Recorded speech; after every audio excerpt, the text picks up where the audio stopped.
Hello, how you doing? How are you, Ronick? Good. Thank you for joining me on this episode of ours. I'm mine. Sorry. Oh, no problem. Really, I loved your questions. It's gonna be very interesting for you. When I saw you on Reddit, I thought you seemed very interesting. The idea of like what your book is for in Russia, just all of that seemed very interesting. So again, thank you for accepting this invitation. Oh, no problem. The funny thing, and I'm the prime example of that. Truth is stranger than fiction. So we'll get into all of this. And I saw your blurb about politics, so there'll be some interesting facts about that as well. I know you don't like politics; they're controversial, but I'll address those from my position as a romantic writer as well. We could talk about politics and all that. Like I don't care about that. It's just like I don't like to get like I don't when it comes to like people. I don't want to get into an argument. I can't back myself up. So like that's what I'm. No, no, I totally understand. I totally understand.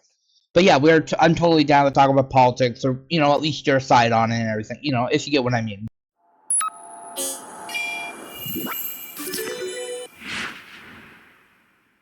Well, before we start, do you mind like introducing yourself? So interestingly enough, I'm married now, so I'm actually Robert Joseph Greene Evans, but my writing I go by Robert Joseph Greene only because that's how I've been all my writing career.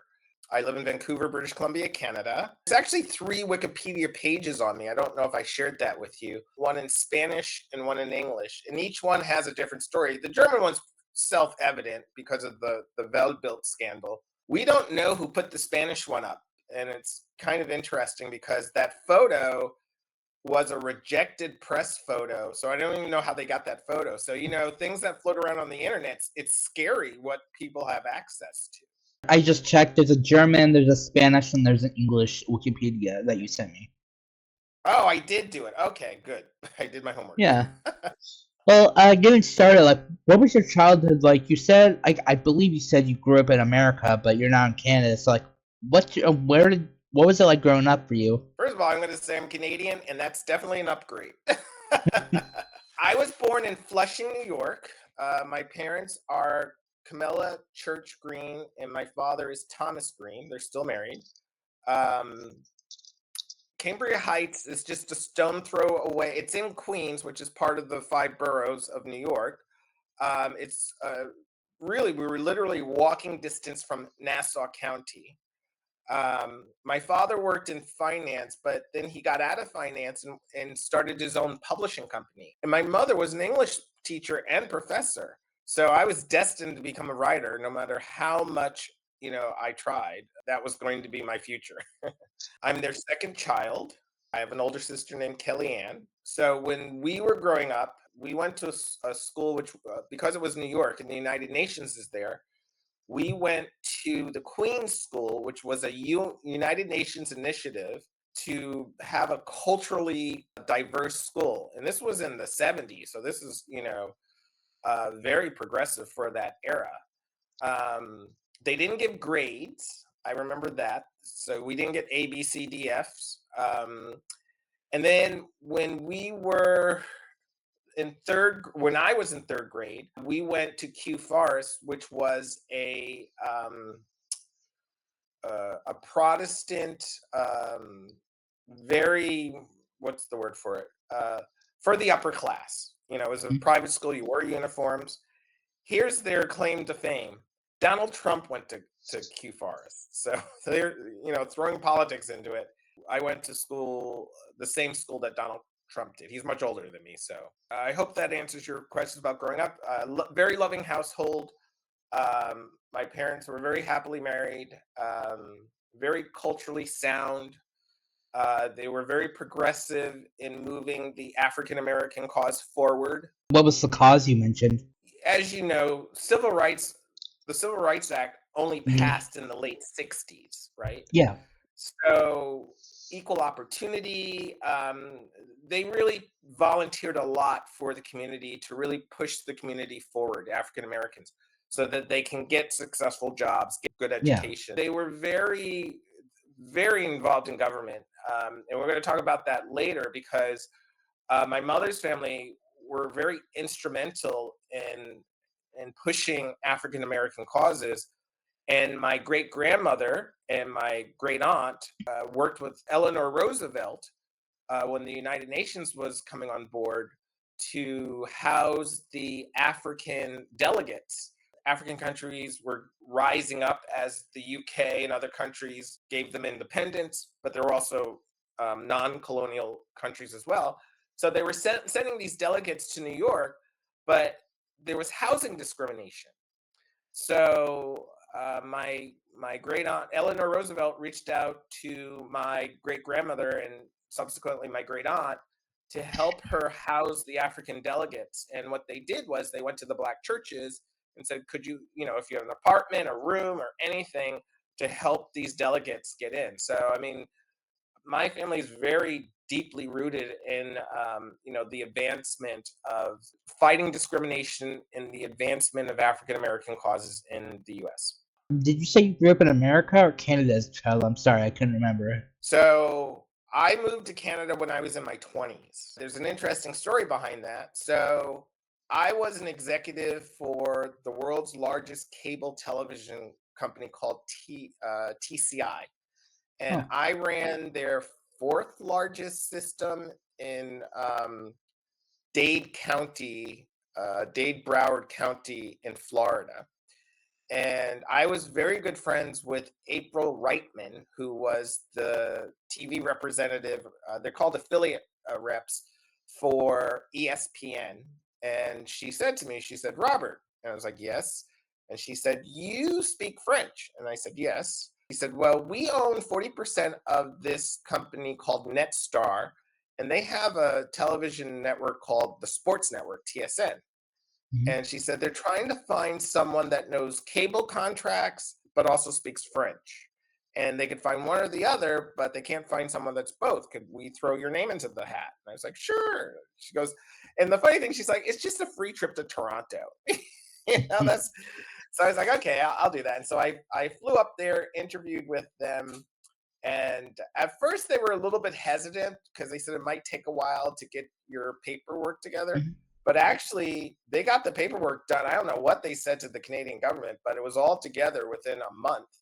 And then I got the landed immigrant status to come to Canada, and I had the best job in my entire life working for TSN because all I did was fly all over the country taking sports celebrities to signing events with Rogers or Shaw or you know um so yeah, that's how I came into Canada.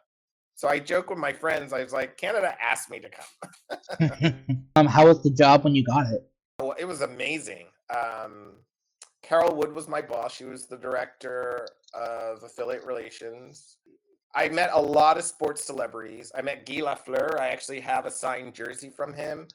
I've met Silken Laumann, our Olympus rower. In fact, she was on the plane with me when she got the news that she was pregnant. So I was the first person to know that she was pregnant while we were on that flight. Lots of wonderful experiences. But what was beautiful about that job was I had to fly all over Canada. And so, I didn't know the country that well. So flying all over the country was just amazing for me to really get to know Canada. Canada, And from here's what the I've funny heard, is part like a about beautiful place. oh yeah. Here's the funny part. Like everyone wanted to go like to Montreal or Vancouver. My favorite place to visit was Winnipeg, Manitoba. And at that time, there was a cable company called Videon, and they were just wonderful people. They call it the friendly province, and that's true. I mean, I had a friend in Toronto said, "Oh, I have a friend in Winnipeg," and Richard Hansen, and he took me out to a comedy show and just introduced me to friends, and it was just like everyone was so friendly. I loved going to Winnipeg. So every time the chance for me to go to Winnipeg, I'm like, "Yay!" Is that your now husband, or is that just some guy? That's just some guy. Oh, My husband's name is David. He's in the military, so we've been married for a year. I wanted to go back and talk about my family a little bit more because there's some interesting tidbits in history about my family. So the first thing I'd like to say is that a group of genealogists researched my family because apparently my great great great great grandfather was one of the first Black landowners in New York. And his family was in New York when the Dutch were here. So America didn't even exist when my family. So the interesting part about that was my great aunt would say, "Oh, my mother's family they're from the north, meaning New York, and they were never slaves." And I'm like, "Oh, bro, that's not true." So these researchers traced it back, and it's not that they weren't slaves; it was just that they were slaves so long ago that there's no records. You know, So people wouldn't Schneider. even know. Right. So these genealogists found this and found that Cornelius Robinson was one of the first landowners in upstate New York, and he's like my seventh or sixth great grandfather. He married a Catherine. I think it was Catherine Schneider. No, I can't remember Catherine's last name, but yeah. So these genealogists said, in the late 1600s. We're talking like early 1720s, 1740s. That's probably when my family were slaves that got their freedom. And then well established themselves in that area their entire lives. So that's the first part. And then we go to my great grandfather, my mother's side, and he is the son of Emmeline and Hubert Newton from unincorporated Mecklenburg County, Virginia. They were former slaves. They were illiterate. They couldn't write. What I know about them, I know very little. I know they were very, very poor. And I think they had like 11 children, and the rule was when you hit 18, you left because they couldn't afford to keep you. So my great grandfather's brothers had, gone to New York and put a foothold there, and then he came up, but he was really at that time he wanted to get ahead, and he knew that emulating the behaviors and aspects of white people at that time would help him advance, and he did. He actually he was the butler to William Hazard, and William Hazard was the president of the Brooklyn Railroad. But before William got into become the president of the Brooklyn Railroad, he was very much a real estate developer. And he said to my great grandfather, "I'm going to teach you real estate. That's the way." And what he would do was my great grandfather would buy pennies on the dollar, I guess, worthless land from Mr. Hazard in Harlem. And back then, Harlem was a slum. The immigrants stayed there, but they couldn't pay anything. So my grandfather would get these properties, throw out the immigrants, and there were a whole group of Brooklyn blue bloods that pulled their money together, bought this property, and rented it out to African Americans, and it became the central cultural hub for African Americans in New York. And Was this before the Roaring Twenties? just before the Roaring Twenties, correct. So that was the start of the Harlem Renaissance, which in some history books they have my great grandfather in there. And I think his real estate company was Newton and Wills, his business partner, and they rented property. And that's how they made their money. He was actually the first African American in Brooklyn to own a car. He didn't know how to drive. They were very wealthy, and they bought a brownstone in Bedford-Stuyvesant, Brooklyn. But back then it was a Jewish neighborhood, so there were no Black people there. And it was rumored that one of his business associates said, if you make a donation to the synagogue, they'll give you permission to move in to this house. So he made a donation to the synagogue, and the Krauses sold them their home, and they had servants. They were very, very well off. One more thing, I wanted to tie in Canada to that. So on my mother's side of the family, back in slavery, as you remember, the runaway slaves came to Canada. And part of our family were runaway slaves that settled in Halifax. And in 1950, when my mother was 8 years old, she remembers visiting the relatives in Halifax that were our relations, but she doesn't remember the names. And all the people that we would have, all the people in our family that would have known these people are dead. So in 2003, let me go to my notes. In 2003, the Halifax Herald allowed me to write a story from my mother's memory about her experience, hoping one of our relatives would come forward.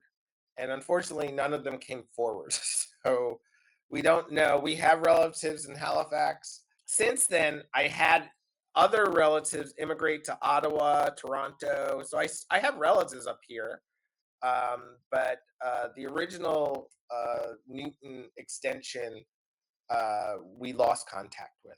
Kind of going back to like the beginning, you said gynecologists were the whole reason like you even knew about this. Why? What were you looking for? Just for like to get more deep into your rich culture, or like what was the reason you wanted to look all this up? We were actually contacted by a pool of genealogists got a grant about researching in Hurley County, New York, or upstate New York. And it was a grant about the African Americans, but also the Native Americans. They don't say indigenous in the US, they use the word Native American cultures that were up there. And they were the ones that made the discovery. So when it came to us, they came to us saying, hey, we have all this information about your family. So we knew none of this, you know. And then we found this out. In fact, they actually sent a photo. So there's a Calvin Schneider from the 1800s who was a landowner. And they took a photo of the property wall that my great grandfather built in Hurley, New York. So that was amazing. The other thing was they were mulatto, and what we saw in the research was the White Schneiders, which were a Dutch family established, when times were tough, they would sell the land. So Calvin would sell the land to the white relatives. So they would rent the land, basically. They would buy the land back. So there was a relationship with the White Schneiders that was nice, a healthy relationship, but we don't know the details of that relationship.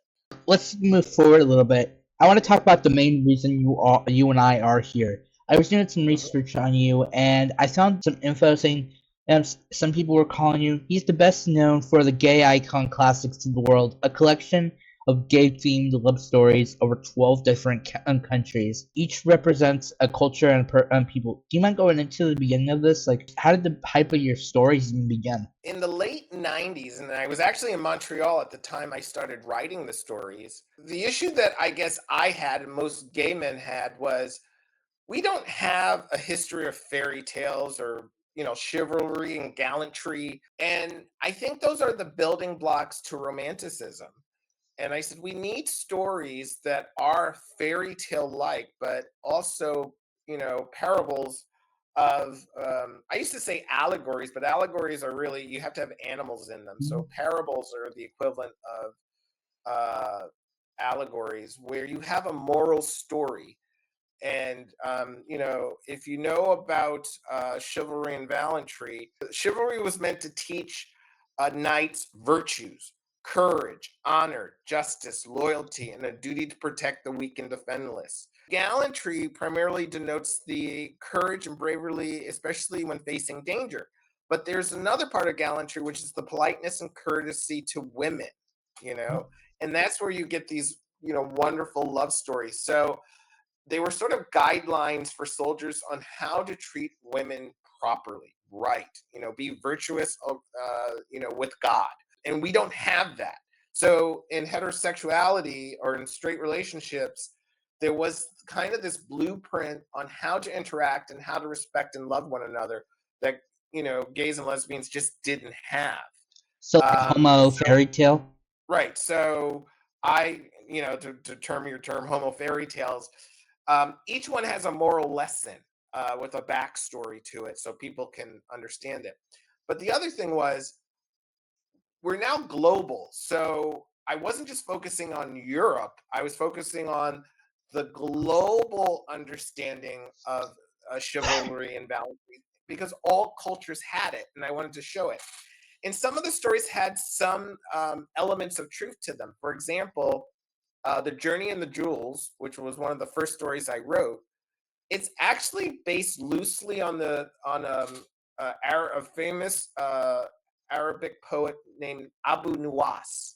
And apparently his mother was so poor she sold him into slavery, but they spoke of his beauty of long flowing hair and an illustrious talk, and his cousin, who was a soldier, sought him out and bought him out of slavery.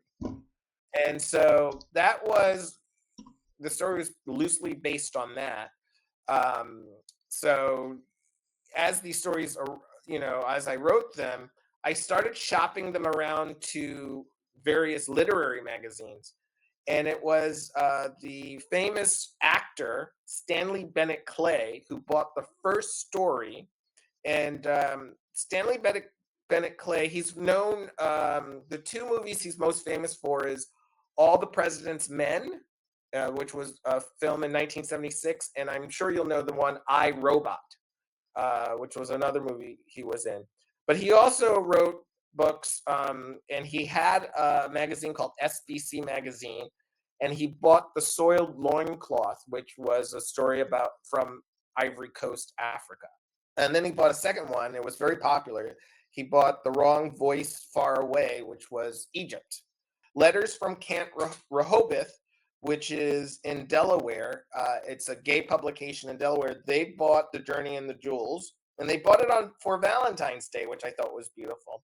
And at the time, I was in Florida. The Watermark honored me for my short story writings, and they bought a story which was very nice. So I had by then had enough short stories that I could make a book, and that's the Gay Icon Classics of the World. This kind of goes into a two-parter, I guess, but like, does it go back to like the whole fairy tale thing? Like, you wanted people to like have something to like gay people and like bisexuals and all that. Like, did you want them to? Is that like why you put so much effort into them, or what's that for? Well, it's a two-part approach. The first part was I wanted gay men to have a sense of romanticism in their relationships. A lot of gay men would complain, everyone just wants sex. No one wants substance, but they didn't know how to have substance. They didn't know how to really put the deep foundations of romanticism into their relationships. They knew how to do sex really well, but this romanticism part. So that was the first part. But the second part was, and so in these stories, there's always a moral story to it, a background lesson that each person is to learn.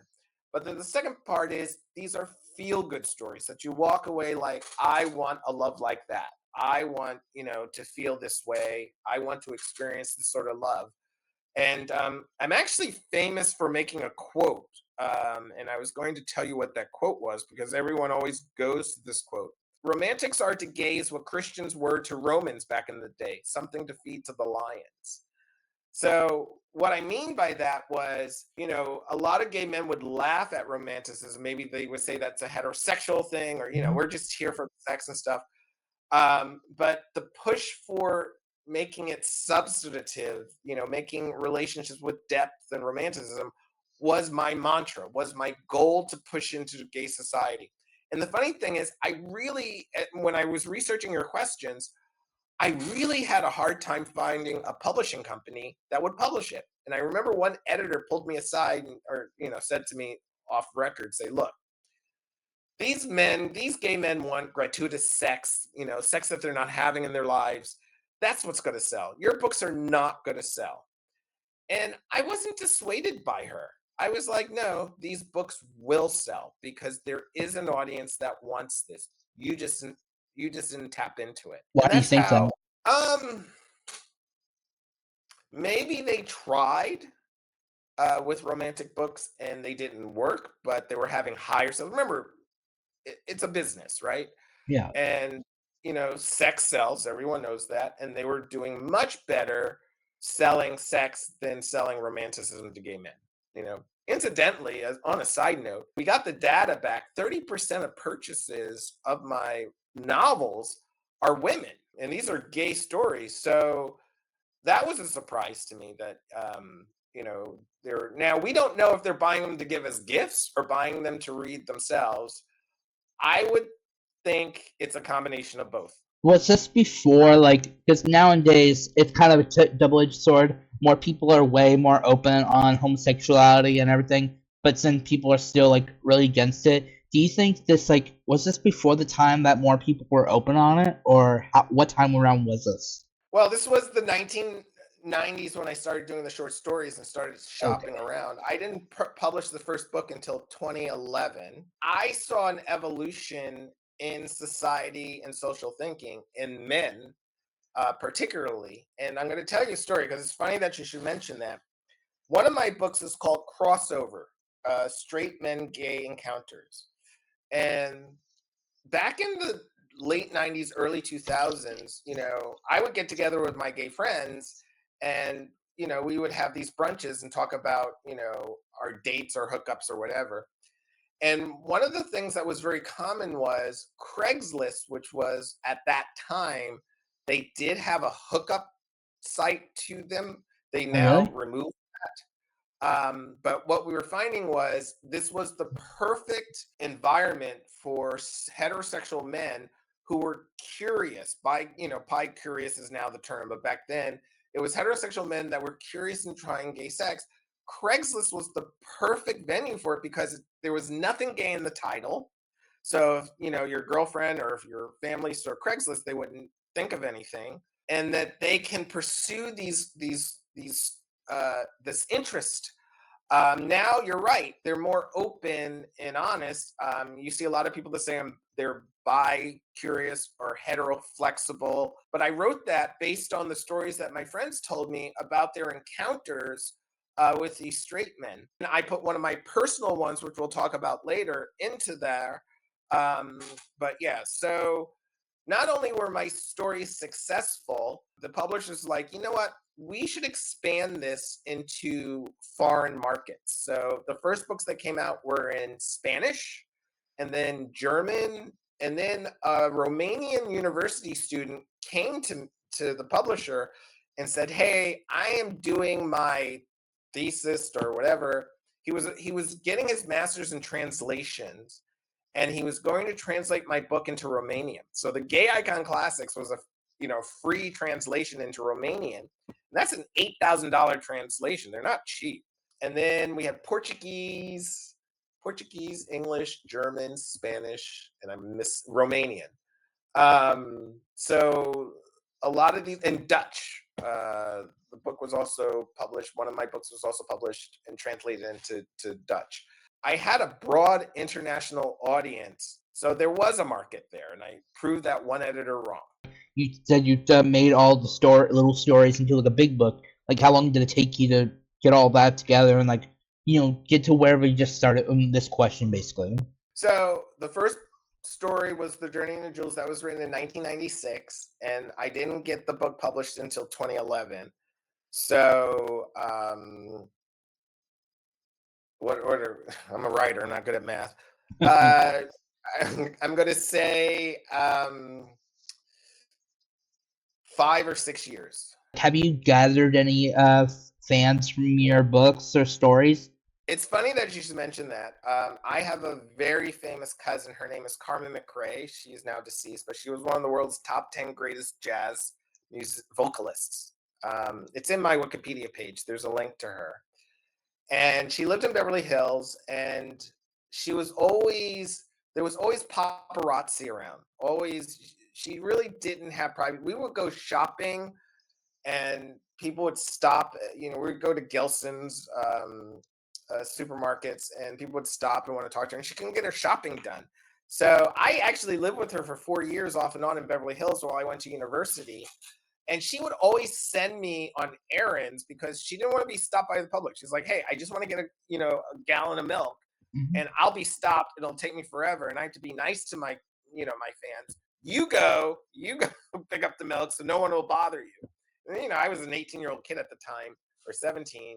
No, I was 18, 19. I was in university. So I knew I didn't want to have that sort of life. So if you notice, on all of my books, there's no photos of me. However, I do have a Facebook fan page, and there were people writing to me. My publicist's address was there. So my fans would write to my publicist or send gifts. So I remember my first gift, someone knitted me a hat, and I thought that was really sweet. But then someone gave me a gift card to Forever 21. Now I'm Oh, old. And I didn't even know Forever 21 sold clothes to men. I always thought women, shopped at Forever 21. So that was hilarious when I got this gift card and found out they did sell to men. I've gotten several gifts from fans. that's funny A lot because of even I don't go to 21. Even I don't go to Forever 21. So I'm like 18, and I'm that 18, blew so that's my kind mind. of funny to me. And the funny thing is, like, 3/4 of the store, I remember going in, were for women, and then way in the upstairs in the back section, they had this small section for men. So I thought that was really funny. Do you wish that like you could get your work out there and like have like because like you said you don't want to be like interrupted, but do you still like having fans, or would you wish you could just get your work out there without having like all the fuss of like people saying hi, nice to meet, like hi, I'm a big fan. Like I said, like, I can walk freely, and most people won't recognize me. But I have done lectures, so there have been people and I've been in newspapers, so there have been people like, "Hey, weren't you the person in this article?" Or so that does happen, but it's very rare. Um, but your fans are your bread and butter, so you really have to be courteous to them. You're a Christian, am I correct? Yes, I'm actually Unitarian. I was born, my mother's family was Protestant, and my father's family was Catholic. And back in the 60s, when they married, Catholics weren't really allowed to marry outside their faith. So my mother had to sign a document saying that she would raise her children Roman Catholic. The funny part about that is it's very rare for African Americans other than Louisiana to be Roman Catholic. And the reason why we were Roman Catholic, which is funny, or not funny, but interesting, was my grandmother's parents. My great grandfather was John Connolly, and he was an Irish sailor that settled in the Cayman Islands. And his wife was, I think her name was Margaret Love, and he was a sailor, and I think he sailed to Atlanta and fell madly in love, or Georgia, and fell madly in love with my great grandmother and settled. And back then, it was illegal for interracial marriage. So how they got that marriage document, we don't know. But upon reviewing the document, what shocked me was he was the Irish side of this marriage, but he wasn't Catholic. She was. So there's new research I have to find out as to why she's African American and Catholic. Um, but we always thought it was the Irish side of the family that was Catholic, and they weren't. They were Presbyterians.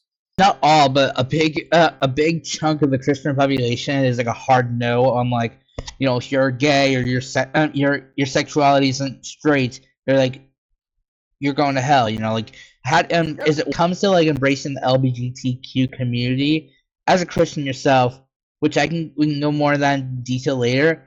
When did it come? When did you come out to the public, such as your family? Are you comfortable with talking about that?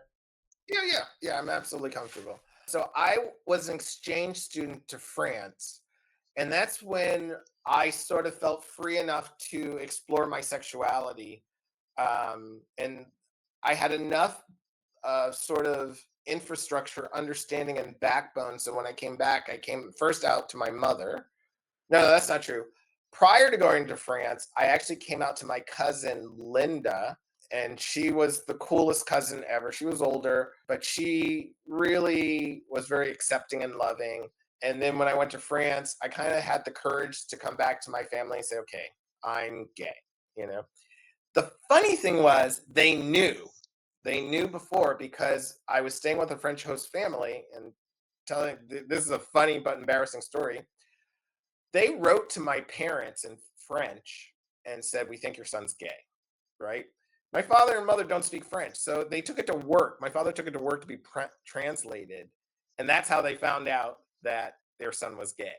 Were the host family like against you being gay, or did they just want to tell the family just in case? I think there was a bit of homophobia there. Yeah. Because Huh.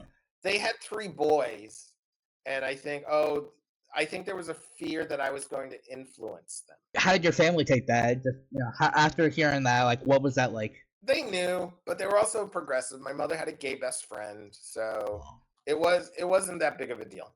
It wasn't really like a life changing event. No.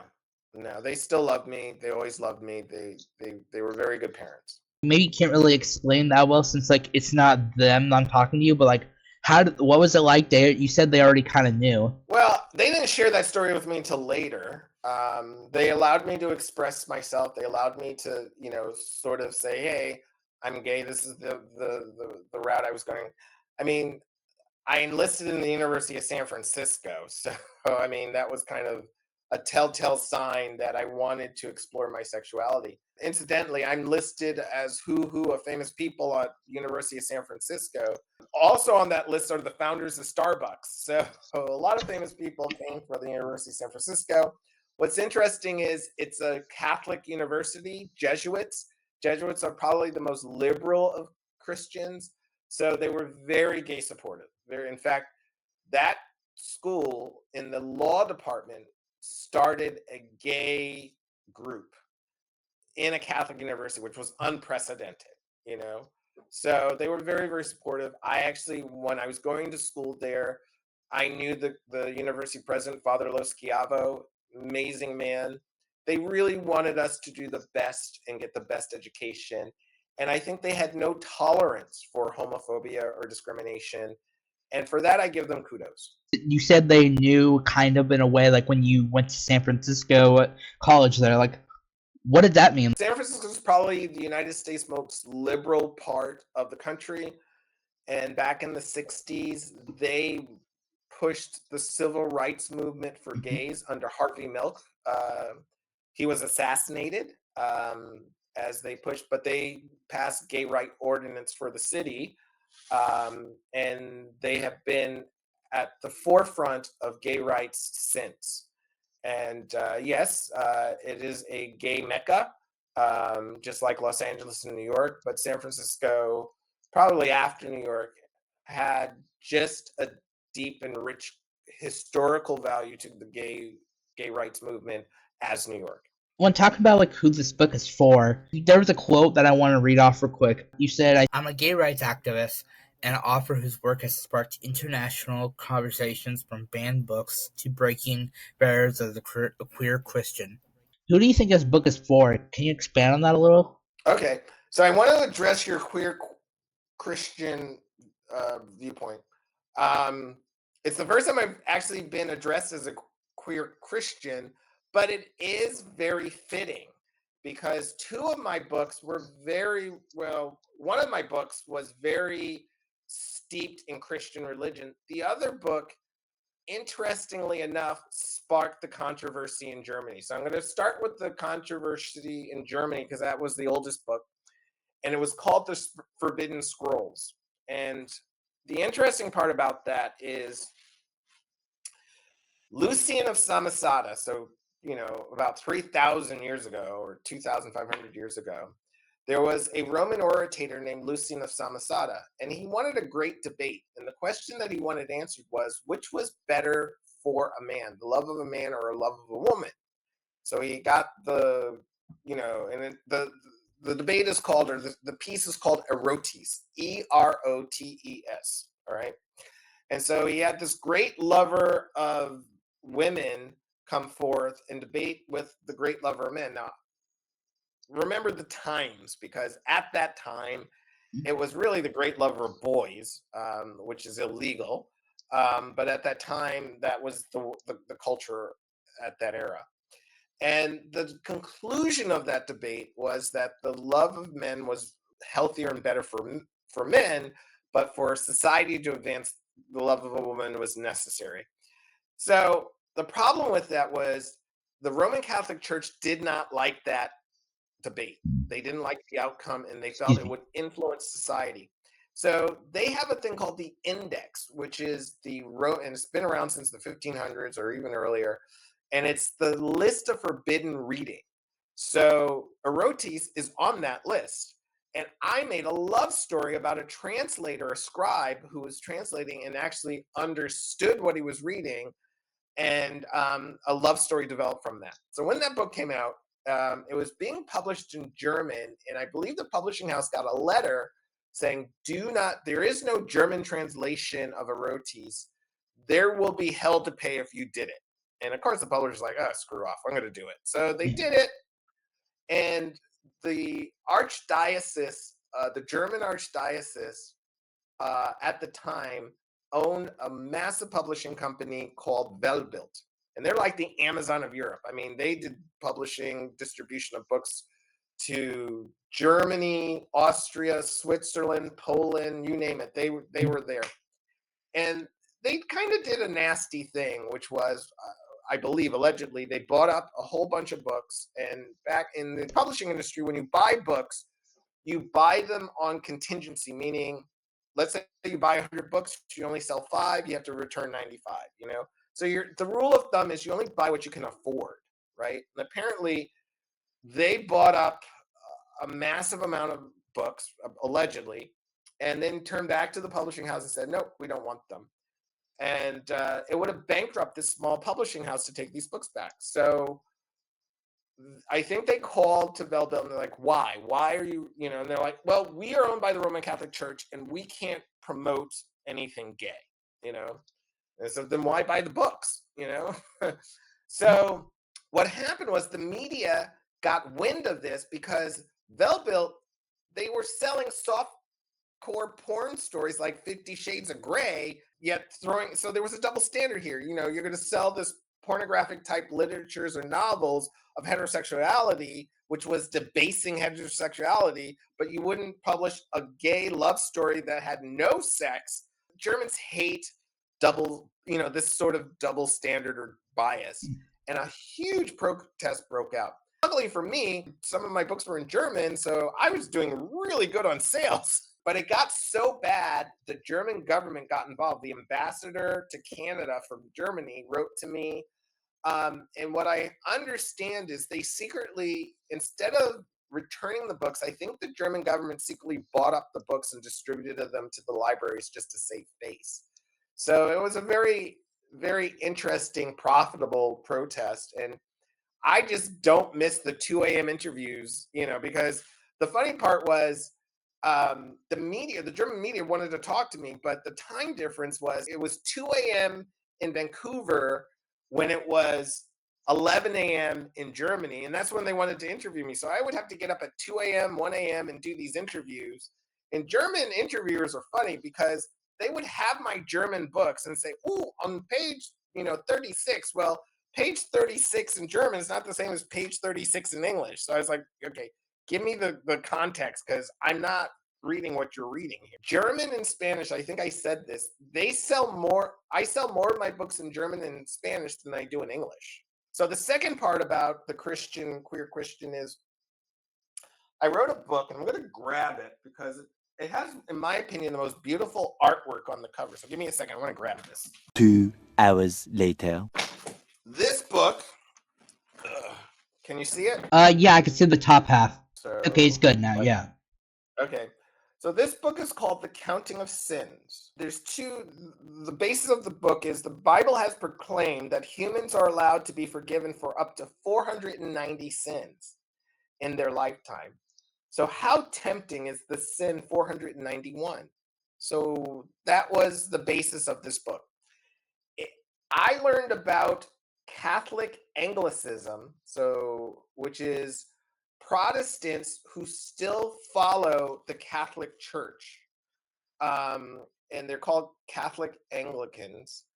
And I've never heard of that in my life, and I'm pretty well versed in religion. And there's one church in Newark, New Jersey, Grace Church, that is a Catholic Anglican church. So I based a love story on two teenagers during the height of Prohibition who have a sexual encounter, and both of them deal with it. Excuse me. Both of them deal with it in a different way. And it's a love story. It has a happy ending.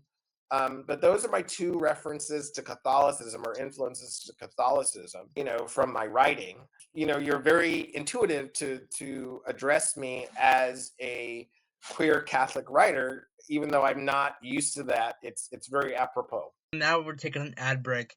Take a few, like at least a minute to yourself. Enjoy yourself. Go get a water break.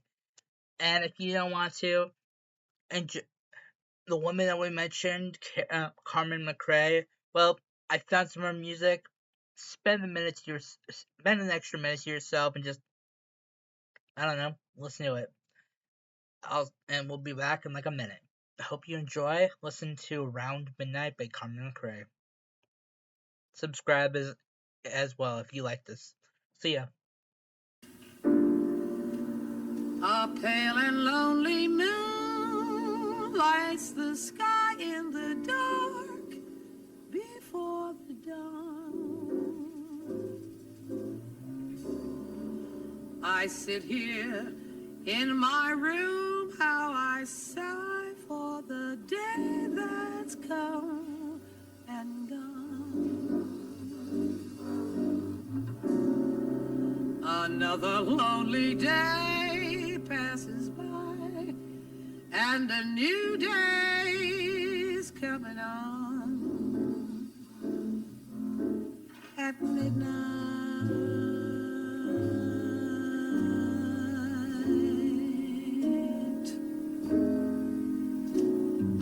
tears I've shed today will pause, waiting until tomorrow. And we're back. Pardon me for forgetting, but before the timer went out, we were talking on something. I asked if we could talk a little more on that. Do you mind recapping me, just like what we were talking about? One thing I remember us talking about was being a queer Christian author. Yeah. And the two books that reflected, in my opinion, that side of my identity as being a queer Christian author. And the first book was The Forbidden Scrolls, which looked at Lucina of Samosata, that caused a lot of controversy. And then the second book was The Counting of Sins, which takes place in 1920s Newark, New Jersey. Mm-hmm. And why I chose Newark, New Jersey was two factors. One, the Canadian bookstore Indigo has a store, I think it's Paramus Mall, or close to there. And I had asked Heather Reisman. Heather and I actually sort of interacted, and she was very supportive when the German boycott happened. She gave me a quote on, just to let you know, Heather Reisman's the president and CEO of Indigo Books. Oh. And she gave me a quote about censorship when my books were being pulled from Velbilt. So she was very supportive of me. And then I made a request to put this book in New Jersey because her store in New Jersey, I asked her team, I should say, not her directly, because the book takes place in Newark. Sadly, it didn't do well because we were in the middle of COVID. So there was lockdown. No one was coming into the stores. In the story, it looks at the hierarchy of Catholicism, Methodists, Presbyterians, all that. They sort of had this hierarchy, and they looked down on Anglican Catholics, and that was in the book. There was a lot in that book that was very much about religion, more so than any other book that I wrote. You also got I think a comment from the rabbi. Am I wrong? Oh, that's from the Gay Icon Classics of the World. So Steven Greenberg is the world's first and highest ranking openly gay Jewish rabbi for Orthodox religion, the Jewish Orthodox religion. And I wrote, It was Why am like I? Halo. It was the Halo's golden Yeah, circle. Halo's Golden Circle. So I wrote it as if it was part of the missing testament. What was missing in the testament? Halo's Golden Circle. But it answered the question, how did the halo become the iconic symbol of Christians? And that's the basis of the story. And he read it and it was very beautiful. And there's a very interesting backstory to that. And that is, this was the first transgendered story about a person transitioning. And when the book was first being published, the copy or the editor came back saying, he goes from he to she, this transitioning, it's confusing to readers. I think you should just keep it one gender, but talk about, applying makeup and applying. And I was like, no, that's wrong. Years later, they did come back after I kind of pestered them, and they said it's going to cost us a lot of money, but they did go back to the original text in respect to, the trans community, so that the transition reflected a gender transition of pronouns from he to she. Mhm. And I really appreciated that they did that. It shows how progressive, how we all have to progress and learn in our society, to be welcoming and accepting of all people. Do you think you created something new with this book, or like let's talk about just the big book with all the stories that you talked about in the beginning with that you wrote and you tried to sell.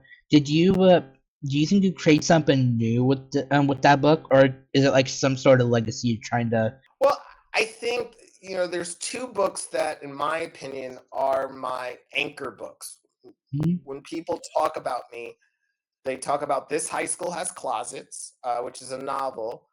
And I wrote it from the perspective of a coming of age story in Canada. You see a lot of coming out stories at the time from the US, but not from the Canadian perspective. This is where the public got this book wrong. The book was supposed to show that not everyone could come out in high school. Most people actually come out in university. And so this was a love story of two guys in the closet, not really publicly out, but it came at a very pivotal time in history. Um, um, wow, I'm really drawing a blank here because I actually met him. Or hold on one second. 2 hours later. Let me get the book. I'm really having a brain block here. Take your time on it. It's your interview, so. Mark Hall. So Mark Hall sued the Catholic school board to take his boyfriend to prom. And that was tied into this story. I'll hold up the book. Am I high or low on the book? A little higher maybe, but I think it's good. So Okay. that's good enough. Yeah. The story revolved around two guys in high school in Ontario. They fall in love, but they really can't come out. And Mark, at the time, the story of Mark Hall broke, and I wanted that to really work around the story. And Mark actually sent me a signed copy of the book and really was appreciative. He won the right to take his boyfriend to the school board. They broke up, I think, before it happened, but it was a pivotal moment in Canadian history.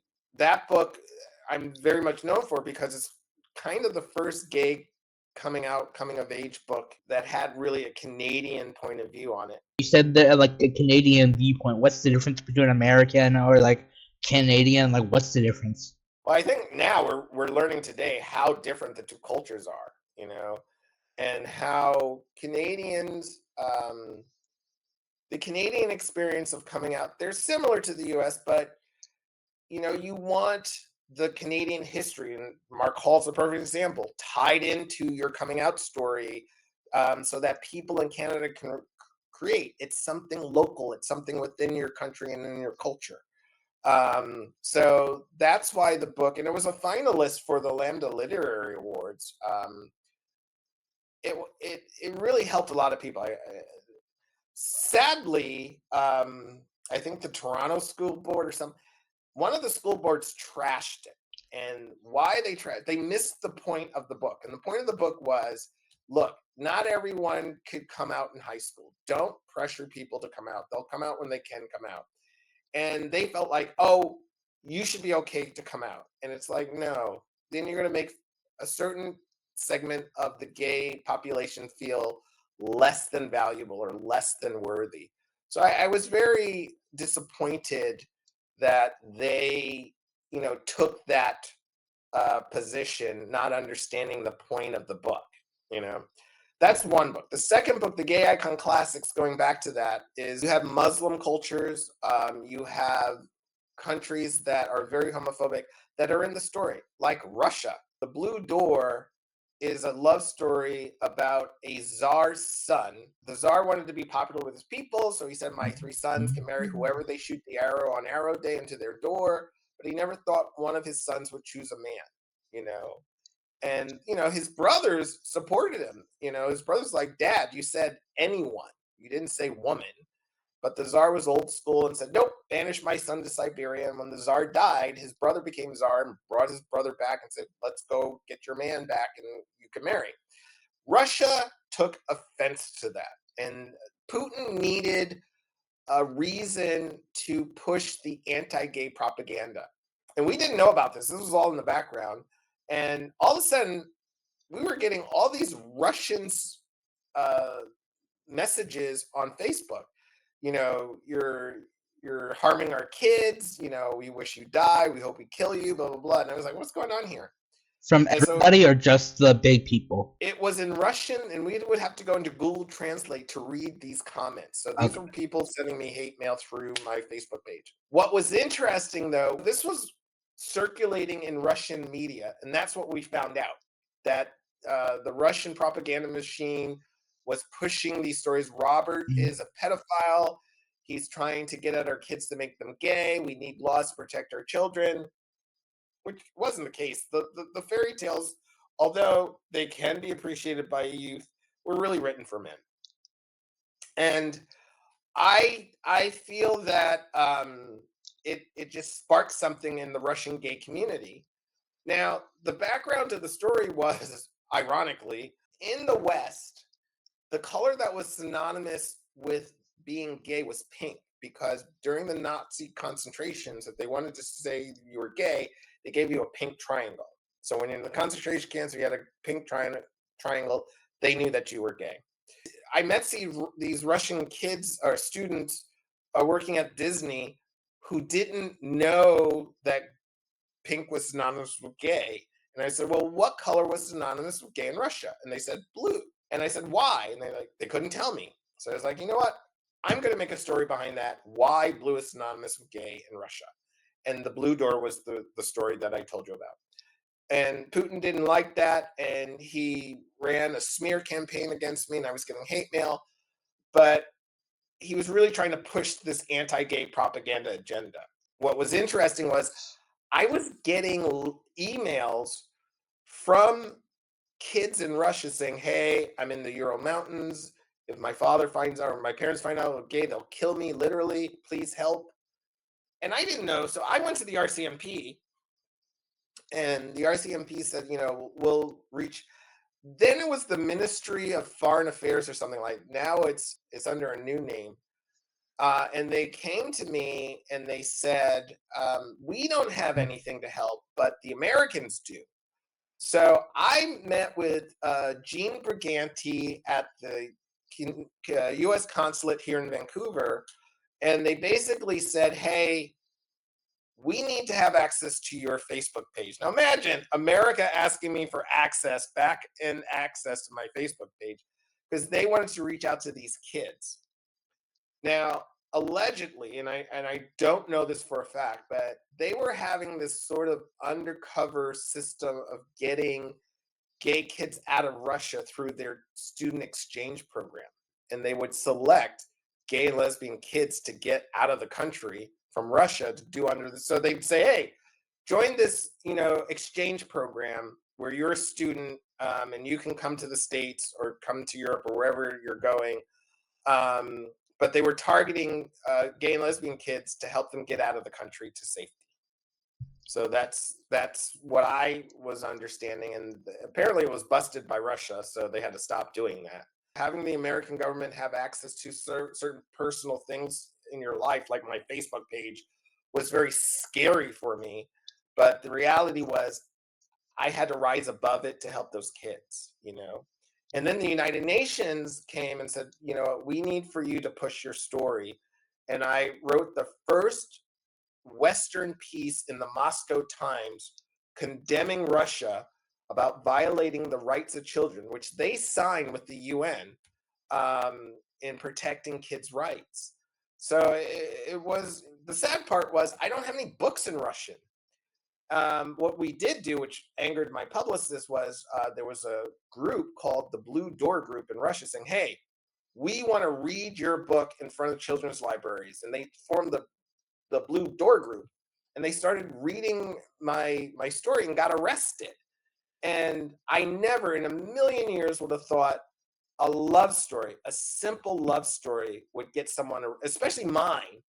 And it was a difficult journey, because then Russia, hearing about the Blue Door Group, said, you know, Mr. Greene's an agitator, he's a troublemaker, we need to arrest him. So they issued an arrest warrant. I didn't know about it. The Canadian government came to me and said, do not go to Russia. We cannot guarantee your life in Russia. There's an arrest warrant for you. And that's how that happened. Are they still out there wanting you, or is that like is that out of the window? I have no idea. You know, I'm not going to go to Russia to find out. Let's put it that way. Not on my top, especially with this Ukraine thing. If you looked in my apartment, I have the flag of Ukraine, because what they're doing to Ukraine is just awful. The whole world knows that, you know. I know what is going on, but like what is happening, I don't really pay attention to the news. Russia invaded Ukraine to take over Ukraine, and the world's condemned them from doing it. They have no valid reason to do that. Ukraine's a sovereign nation. They're using historical reasons to push this agenda, and it's destroying Russia. It's, you know, it's turned the world upside down. I think it's going to end soon. I think Russia is on life support. They don't have they're losing so much resources, so much money, so much everything in doing this. And Putin's just, you know, throwing Russia away for the sake of pride, you know, and he's not going to win. Everyone knows he's not going to win. And Russia is going to probably break apart because of it, you know, because of this one man's stupid obsession with, you know, changing history. And it's sad, because Ukraine just wants to align with the West. They don't want to align with Russia. Their cultures are very, very close. It's a bitter divorce, as I say. And, you know, Russia's in the wrong, and everyone knows that. And are there any like upcoming projects you have in mind, like that you're thinking of starting, or you already have started? Yes. So it's funny you should mention that. I wrote a book called Sugar Match, and it's basically reaching out to Gen Z and millennials. I had years ago met a man who had a dating service for rich men looking for partners. And I remember talking with him, in the book. His name is Seymour, but that's not his real name. But he basically laid out how to get a sugar daddy. And I thought this was the most surreal conversation I ever had, but this appeals to Gen Z and millennials. And he said they don't know what, you know, they don't know the realities of dating rich men. And he kind of gave me the 411 on that, and I put that in a fictional book. And that is my first effort to really reach out to millennials and Gen Z. Thank you, Robert, for coming on. And if you have any other stories, or any other stories, or you know, whatever you want to talk on, you know how to hit me back up. You know. Thank you so much. This was a lot of fun. It was a lot of fun going down memory lane. I like that you prepared with your questions. I once had a podcast, and it was the worst podcast in my life. And the funny thing was, she's not my core audience, and the way she was addressing my books and everything was just like, ugh. It was very difficult to go through that interview. But the irony was, she invited me back to her podcast, and I don't want to go back, because I just don't think she's really a good podcast person. I like that you presented the questions and sent me the questions, because that allowed me to be better prepared. And kudos to you. I hope your podcast becomes very successful.